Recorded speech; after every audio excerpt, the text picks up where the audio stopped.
स्वयंपाक करायला सगळ्यांनाच आवडतो असं नाही. बरं, स्वयंपाक करायला जरी आवडला तरी सगळ्या स्वयंपाकातली एखादी गोष्ट अशी असते की ती करायला आवडत नाही किंवा तो करायचा आळस असतो. किंवा एखादा पदार्थ करायला घेतला आणि ऐन वेळेस गडबड झाली, धांदल झाली, गोंधळ उडाला. नमस्कार, मी मधुरा. मधुराज रेसिपी मराठीमध्ये तुम्हा सर्वांचं खूप खूप खूप मनापासून स्वागत.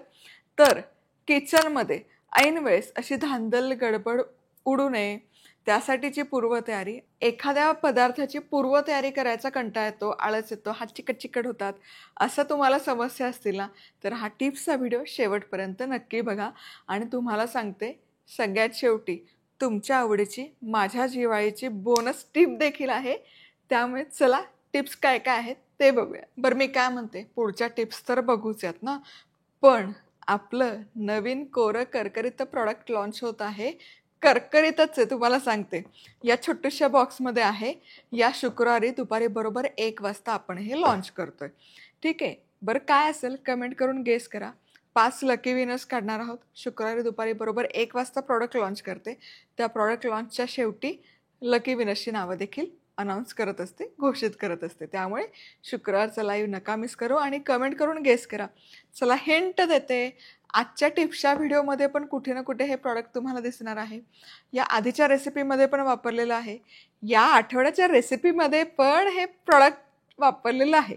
एवढ्याशा बॉक्समध्ये येतं आणि रोज लागतं आणि करकरीत आणि उत्तम दर्जाचं आहे.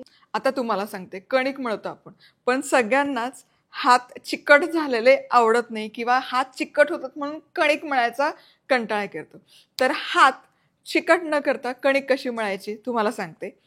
कणिक घ्यायची, मीठ घालायचं, मिसळायचं आणि एखादा काटा चमचा किंवा असं बटर नाही घ्यायचं, थोडं थोडं पाणी घालून ढवळून घ्यायचं जोवर त्याचा एकसंध गोळा होत नाही तोवर. छान एकसंध गोळा झाला की मग थोडा पाण्याचा हात लावा आणि कणिक मळून घ्या. मी तुम्हाला खरंच सांगते, हात खराब नाही होत, हात चिकट नाही होत आणि हाताला असं ते कणकेचे गोळे गोळे लागत नाही. थोडंसं चिकटपणा येणार, पण ते गोळे चिकटतात, मग ते गोळे काढावे लागतात बोटांमधून, अंगठ्यांमधून. हा सगळा त्रास वाचतो. बरं, तुम्हाला सांगते, आता स्त्रिया ही पुरुषांच्या खांद्याला खांदा लावून कामं करतात, नोकरी करतात, व्यवसाय करतात, बिझनेस उत्तम सांभाळतात. मग अशा वेळेस तारेवरची कसरत असते.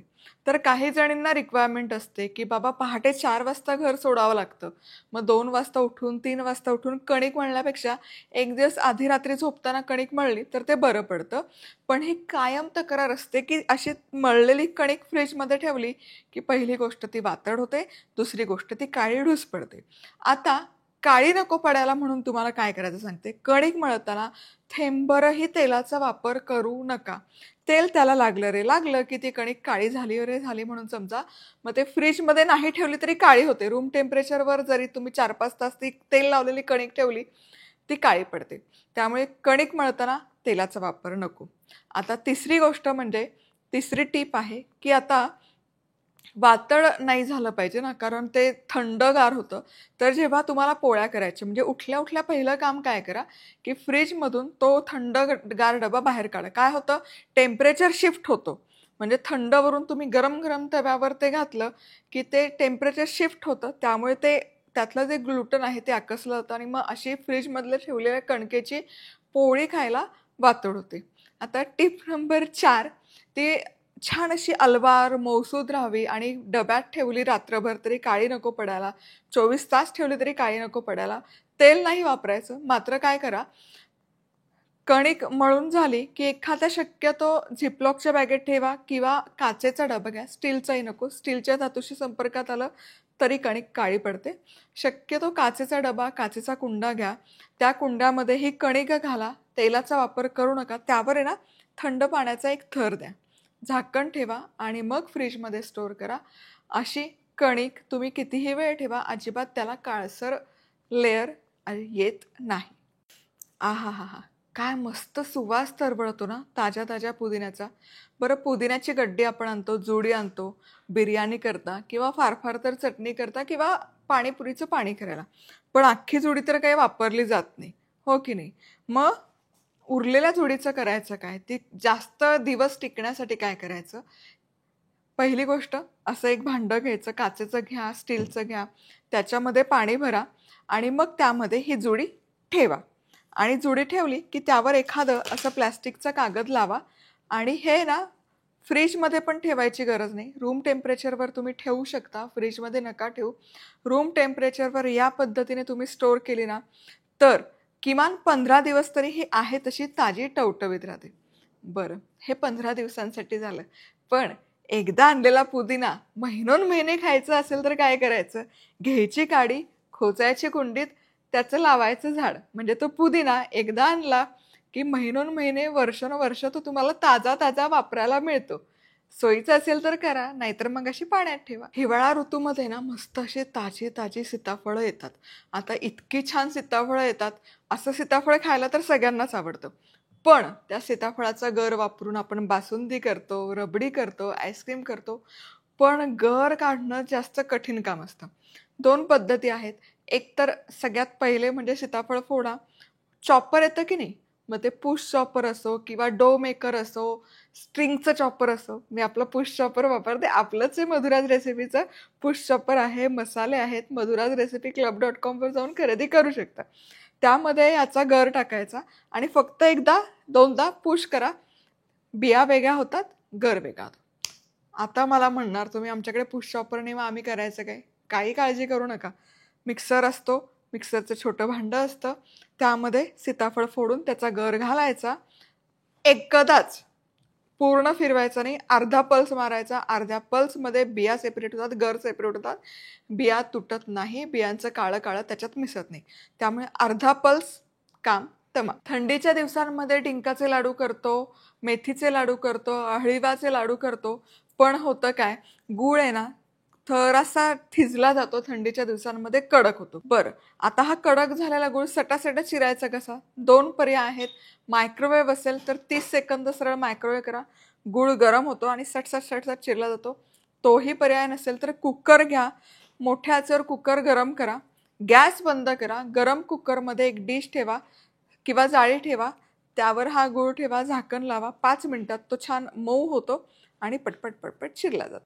हिवाळ्याच्या दिवसांमध्ये ना आपण लोणच्याचे नाना विविध प्रकार करत असतो.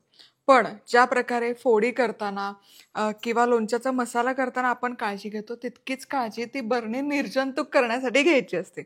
सगळ्यात सोपा प्रकार काय बरणी निर्जंतुक करायचा? धुवा, उन्हामध्ये कडकडीत सुकवा आणि त्यामध्ये लोणचं भरण्यापूर्वी हिंग थोडं गरम करायचं, थोडं करपलं तरी चालेल, पण या गॅस बंद करायचा आणि याच्यावर आहे ना ही बरणी ठेवायची. म्हणजे या हिंगाची धुरी लागते, हे बघा, वा वा वा, त्या बरणीच्या आतपर्यंत मुरली जाते. या पद्धतीमध्ये बरणी तर निर्जंतुक होतेच, पण लोणचंही दीर्घकाळ टिकण्यासाठी मदत होते. हिवाळ्याच्या दिवसांमध्ये ताजा ताजा मटार येतो आणि हा मटार आहे की नाही म्हणजे एकतर स्वस्तही असतो. भाज्या करतो, पराठे करतो, पण भाज्या करताना काय होतं, तो भाजीमध्ये टाकला आहे तसा की तो दांडरल्यासारखा होतो, चिवट होतो आणि त्याला सुरकुत्या पडतात.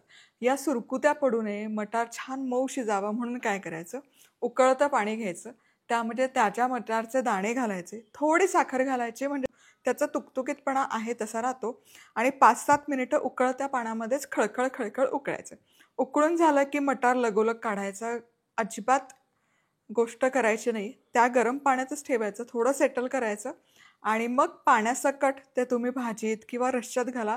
मटार आहे तसा टुमटुमीत राहतो, त्याला सुरकुत्या पडत नाही आणि चवही बहारदार. पनीरची भाजी करतो.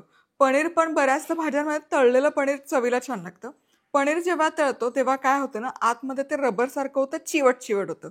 याचं कारण तुम्हाला सांगते, पनीरमध्ये खूप सारं प्रोटीन असतं आणि तुम्ही तर ते खूप वेळ शिजवत राहिला, तळत राहिला तर ते प्रोटीनचं जाळं कडक होतं, त्यातला पाण्याचा अंश पूर्ण निघून जातो आणि पनीर कडक होतं. हे टाळण्यासाठी काय करायचं, पनीरचे असे पीसेस करून झाले की एखादा टिश्यू पेपर घ्यायचं, त्याने वाईपआउट करायचं. पनीर जेव्हा तेलात टाकता तेव्हा ते शिंतोडे उडत नाही. दुसरी गोष्ट, कडकडीत गरम तेलामध्ये फक्त 2 ते 3 मिनिटं पनीर तळायला लागली पाहिजे, त्याच्यापेक्षा जास्त नाही.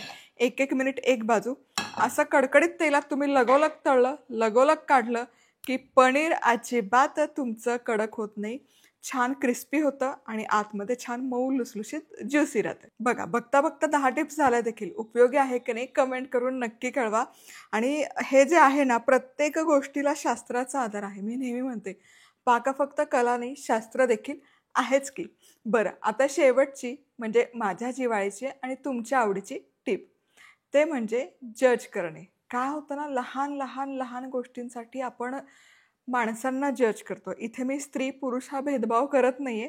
माणूस हाच शब्द वापरते. कारण जेव्हा आपण सगळ्यांना माणूस म्हणून समजू, तेव्हाच आपला समाज खऱ्या अर्थाने सुधारेल आणि प्रगल्भ होईल असं मला वाटतं. लहान गोष्टी असतात, की एखाद्याला बाबा जेवायला जास्त उशीर लागतो, कोणी पटकनच जेवतं किंवा कोणाला घरातलं एखादं काम पटकन करायला जमतं, एखाद्याला त्या कामात उशीर होतो. अगदी लहान म्हणजे मॅक्रो गोष्टी असतात, पण आपण त्या गोष्टीतही एखाद्याला इतकं जज करतो. एखाद्याचं लग्न उशिरा होतं, एखाद्याचं लवकर होतं, लवकर लग्न झालं म्हणून लवकर आपण त्याला लवकर का केलं म्हणून जज करतो, उशिरा केलं तर उशिरा केलं का म्हणून जज करतो. मूल लवकर झालं तर का बरं लवकर मूल झालं म्हणून जज करतो. उशिरा झालं तर यांनी काहीतरी केलं असेल, कॉन्ट्रासेप्टिव्ह घेतलं असेल. काय म्हणजे सोडतच नाही चावायचं आपण लोकांना. तर मला काय वाटतं ना, ज्याला त्याला ज्याचं त्याचं आयुष्य जसं आहे तसं जगू द्या की. कशाला जज करायचं? आणि मी नेहमी सांगते, आपल्याला असं वाटतं की आपण एखाद्याला जज केलं म्हणजे आपण खूप काहीतरी वेगळे आहोत, स्पेशल आहोत, असं ते तात्पुरता डोपामाइन रिलीज होतो आणि स्वतःबद्दल तशा इमोशन्स, भावना उफाळून येतात. पण ॲक्चुअल तसं होत नाही. जेव्हा आपण एखाद्या व्यक्तीबद्दल, माणसाबद्दल निगेटिव्ह बोलतो, निगेटिव्ह त्याचा प्रसार-प्रचार करतो, तेव्हा ती सगळी निगेटिव्हिटी आपल्या स्वतःमध्ये कुठे ना कुठे शोषली जाते, ॲब्झॉर्ब केली जाते आणि ते कर्माचं ओझं कुठे ना कुठे आपण आपल्या डोक्यावर घेतो आणि उगाचच वाहवत राहतो. त्यामुळे शांत राहा, स्थिर राहा. ज्याला जसं आयुष्य जगायचं त्याला तसं जगू दे. काय गोष्ट तुमच्या हातात आहे? तुम्हाला कसं आयुष्य जगायचं हे आपल्या हातात आहे. मग तिथे काही पळवाट आहेत का? नाही. म्हणजे सकाळी लवकर उठायचं, व्यायाम करायचा आहे, सकस जेवण करायचं, या गोष्टी आपल्या हातात आहे. तिथे आपली एनर्जी फोकस केली पाहिजे की नाही? कसं वाटलं तुम्हाला? चला, पुन्हा भेटूयात नवीन रेसिपीसोबत. तोवर मस्त राहा, खुश राहा, आनंदी राहा.